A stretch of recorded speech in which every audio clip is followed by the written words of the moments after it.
베트남 홍강유역은 풍부한 물과 따뜻한 기후 덕분에 아주 오래전부터 쌀 농사가 번성한 곡창지대였습니다.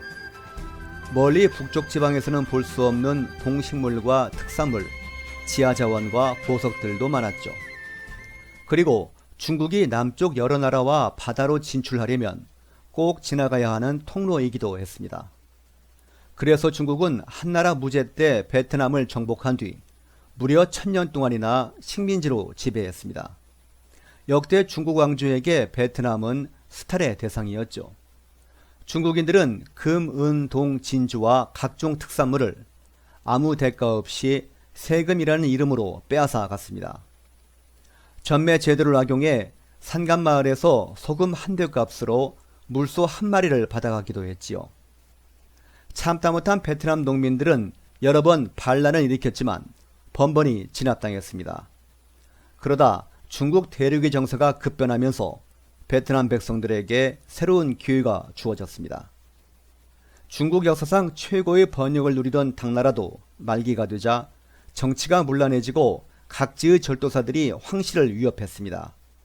결국 황소의 난으로 당 왕조가 사실상 종말을 고하고 천하는 대란에 휩싸였습니다. 절도사 주전충이 당을 멸망시키고 후양을 세운 뒤 중국은 화북의 5개 왕조가 차례로 들어서고 회수 이남에서는 10개 나라가 난립하는 5대 10국 시대가 됐습니다. 베트남에서도 군대가 반란을 일으켜 절도사를 쫓아내고 토착 유지였던 쿡트어주를 새로운 절도사로 세웠습니다. 다만 식민지에서 벗어나 독립하겠다는 의식은 아직 미약했습니다. 얼마 뒤 지금의 중국 광동성과 광서성 지역에서 절도사 유엄이 스스로 제위에 올라 나라 이름을 남한이라고 정했습니다.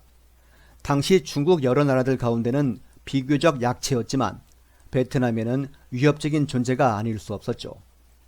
남한의 위엄은 베트남을 공격해 쿡시 정권을 격파하고 그 수장을 압송했습니다. 그것으로 베트남의 독립 시도는 끝나는 것 같았죠.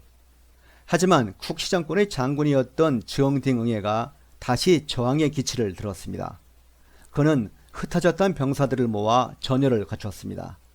그리고 점령지를 노략질하며 해이해져 있던 남한군을 공격해 몰아냈습니다. 남쪽 변방 아이주 출신인 즈엉딩응예와 그 측근들은 완전한 독립을 꿈꾸었지만 양아들 끼에우 꽁띠엔 등 수도 다이라 출신들은 친중국 성향이 강했습니다. 독립과 4대 노선의 치열한 갈등 속에 즈엉딩응예는 사랑하는 양아들에게 암살당했습니다. 아이주에 주둔하던 즈엉딩응예의 사위 응옥구에는 이 소식을 듣고 즉시 봉기했습니다. 베트남의 독립 영웅이 드디어 등장한 것이죠. 위협을 느낀 끼에우 꽁띠에는 남한에 스스로 신하가 되겠다고 청했습니다. 호시탐탐 재침략 기회를 노리던 남한의 위엄은 곧바로 행동에 들어갔습니다. 위엄은 군대를 둘로 나누어 먼저 아들 유홍조가 병사 1만 명을 이끌고 바다와 강을 통해 들어가 교두보를 확보하면 자기는 국경에 대기하다 육로로 진군해 합류한다는 계획을 세웠습니다. 강대한 남한의 침략 앞에 베트남은 그나마 둘로 분열돼 절대 불리한 상황이었죠. 하지만 응옥구에는 주저하지 않았습니다. 그는 빠른 속도로 북진해 다이라에 주둔하던 끼에우 꽁띠엔의 군대를 기습해 괴멸시켰습니다. 응옥구에는 남한군이 올 바익당 강으로 이동해 강바닥에 나무기둥 수천 개를 박았습니다. 남한 수군이 나타나자 응옥구에는 패해 달아나는 척 강 상류로 유인했습니다.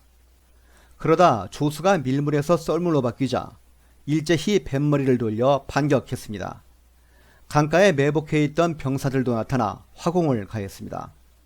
강속 나무기둥에 걸려 움직이지 못하게 된 남한의 전선 수백 척이 불에 탔고 유홍조를 비롯해 병사 반 이상이 목숨을 잃었습니다. 수군의 패전과 아들의 전사 소식에 남한의 황제 유엄은 통곡을 하며 퇴각했습니다. 938년 바익당강 전투의 승리는 1000년 넘게 이어져 왔던 복속의 사슬을 끊어 베트남인들이 그토록 염원해온 해방의 꿈을 이뤄냈습니다.